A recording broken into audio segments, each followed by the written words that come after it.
खुलासा इंडिया में आपका स्वागत है।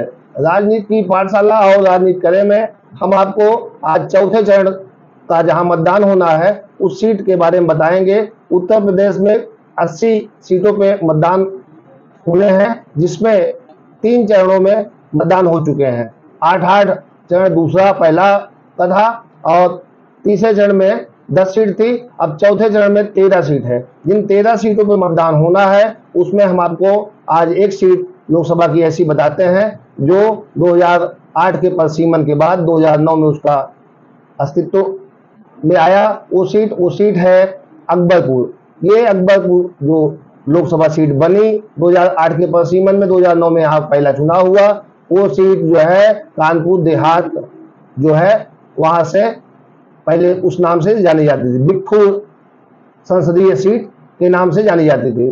तो आपको बता दें कि इस 80 लोकसभा सीटों में जो अकबरपुर लोकसभा सीट है वो पहले कानपुर देहात के नाम से जानी जाती थी। यह सीट 2009 में अस्तित्व में आई। इससे पहले यह सीट बिल्हौर लोकसभा सीट के नाम से जानी जाती थी। 2009 के लोकसभा चुनाव में कांग्रेस के राजा रामपाल यहां से चुनाव जीते और संसद पहुंचे थे, लेकिन 2014 के लोकसभा चुनाव में मोदी लहर के चलते बीजेपी के देवेंद्र सिंह ने कांग्रेस से ये सीट छीन ली और बीते एक दशक से इस सीट पर काबिज है। अकबरपुर लोकसभा सीट को ही कानपुर देहात लोकसभा सीट मानी जाती है, जबकि अकबरपुर लोकसभा सीट में रनिया विधानसभा को छोड़कर बाकी सभी सीटें कानपुर नगर की आती हैं। कानपुर नगर से टूटकर अलग होने के बाद कानपुर देहात जिला अस्तित्व में आया था। प्रदेश में जब मायावती की सरकार थी तो उन्होंने कानपुर देहात का नाम बदलकर रमाबाई नगर रख दिया था, लेकिन 2012 में जब प्रदेश में अखिलेश मुख्यमंत्री बने, सपा की सरकार आई, तो तत्कालीन मुख्यमंत्री अखिलेश यादव ने रमाबाई नगर का नाम हटाकर फिर से कानपुर देहात कर दिया। तो ये कानपुर देहात की सीट है अकबरपुर लोकसभा सीट। तो अकबरपुर लोकसभा सीट का इतिहास हम आपको बताएं कि 2009 से पहले बिल्हौर सीट के नाम से ये जानी जाती थी। बिल्हौर सीट पर साल 1957 से 1971 तक कांग्रेस का कब्जा रहा, लेकिन साल 1977 में भारतीय लोक दल के रामगोपाल सिंह यहां से चुनाव जीते। वहीं साल 1980 में कांग्रेस के राम नारायण त्रिपाठी और साल 1984 में कांग्रेस के जगदीश अवस्थी ने इस सीट पर जीत हासिल की थी। कांग्रेस से बगावत करने के बाद साल 1989 में अरुण नेहरू को जनता दल ने यहां से चुनाव लड़ाया और अरुण ने यहां चुनाव जीते। इसके बाद साल 1991 में बीजेपी के श्याम बिहारी मिश्र साल 1999 तक लगातार यहां से सांसद रहे, यानी 3 बार यहां से सांसद रहे। हैट्रिक उन्होंने मारी। साल 2004 में चुनाव में बसपा के राजा रामपाल चुनाव जीते, लेकिन 2007 में उन्होंने कांग्रेस पार्टी का हाथ थाम लिया। इसके बाद साल 2007 में यहाँ पे उपचुनाव हुए और बसपा के अनुज शुक्ला वाराणसी सांसद बने। इसके बाद से सीट अकबरपुर लोकसभा सीट बन गई है।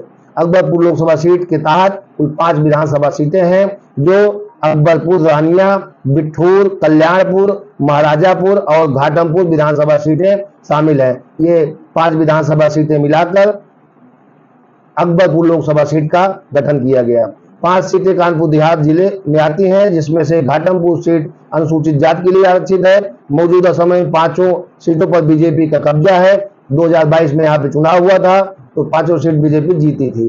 साल 2017 के विधानसभा चुनाव में इनमें से सभी सीटों पर बीजेपी का कब्जा रहा, यानी 2017 और 2022 दोनों चुनाव में भारतीय जनता पार्टी ने 5 सीटों पर अपना दबदबा बनाए रखा।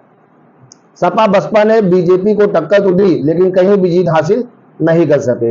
लोकसभा सीट अकबरपुर में मतदाताओं की संख्या हम आपको बता दें, और यहाँ पर कुल 17,30,947 मतदाता हैं, जिनमें पुरुष मतदाताओं की संख्या 9,44,240 है, जबकि महिला वोटरों की संख्या 7,86,590 है। वहीं ट्रांसजेंडर वोटरों की संख्या 117 है। 2004 के लोकसभा चुनाव के नतीजों पर हम आपको बताते हैं कि वहां का परिणाम क्या रहा। 2004 के लोकसभा चुनाव में इस सीट पर बीजेपी के भानु प्रताप सिंह सपा के घनश्याम अनुरागी को चुनाव हराया था। 2004 के चुनाव में भानु प्रताप को कुल 1,95,228 वोट मिले थे, जबकि सपा के घनश्याम अनुरागी को 1,68,437 वोट मिले थे। तीसरे नंबर पर बसपा के ब्रजलाल खाबरी रहे। खाबरी को कुल 1,57,559 वोट मिले थे। हम अब 2009 की बात करें। 2009 में यहाँ पर अकबरपुर की लोकसभा चुनाव सीट पर क्या परिणाम रहा, कौन चुनाव जीता। हम आपको बताएं कि परसिमन के बाद बिल्हौर सीट से अकबरपुर सीट के नाम से इस सीट का गठन हुआ। जब पहली बार यहाँ पे चुनाव हुआ, यहाँ से कांग्रेस के राजा रामपाल ने जीत दर्ज की। राजा रामपाल ने बसपा के अनिल शुक्लावासी को चुनाव हराया था। राजा रामपाल को कुल 1,92,549 वोट मिले थे, जबकि दूसरे नंबर पर रहे बसपा के अनिल शुक्ला को 1,60,506 वोट मिले थे। वहीं तीसरे नंबर पर बीजेपी के अरुण कुमार तिवारी रहे, जिन्हें कुल 1,36,907 वोट मिले थे। अब 2014 की बात करते हैं। 2014 में अकबरपुर लोकसभा सीट पर क्या परिणाम रहा।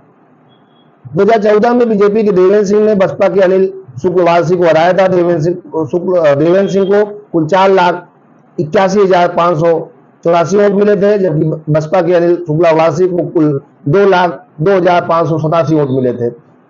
वहीं तीसरे नंबर पर सपा के लाल सिंह तोमर रहे। लाल सिंह तोमर को 1,47,002 वोट मिले थे। 2019 की बात करें, 2019 का जो चुनाव हुआ वो बहुत रोचक रहा। अकबरपुर लोकसभा सीट पर 2019 में बीजेपी के देवेंद्र सिंह ने बसपा के निशा सचान को हराया था। यानी देवेंद्र सिंह लगातार भारतीय जनता पार्टी का कमल खिलाने में सफल रहे। देवेंद्र सिंह को कुल 5,81,282 वोट मिले थे, जबकि बसपा के निशा सचान को कुल 3,06,140 वोट मिले थे। वहीं तीसरे नंबर पर कांग्रेस के राजा रामपाल रहे, जिन्हें 1,08,341 वोट मिले थे। उत्तर प्रदेश की 80 सीटों में अकबरपुर लोकसभा जो सीट है उसका 44वां स्थान है।